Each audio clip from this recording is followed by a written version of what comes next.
Hello বন্ধুরা, দেখো আজকে তোমাদের ওয়েদারটা দেখাই কেমন।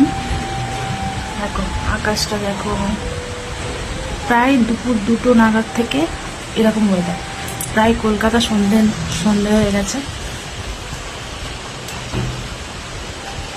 নো বৃষ্টি, বাট ওয়েদারটা জাস্ট দেখো তোমরা, পুরো কলকাতা সন্ধে হয়ে গেছে।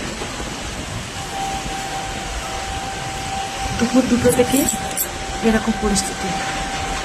এখন বাজে 5টা 47।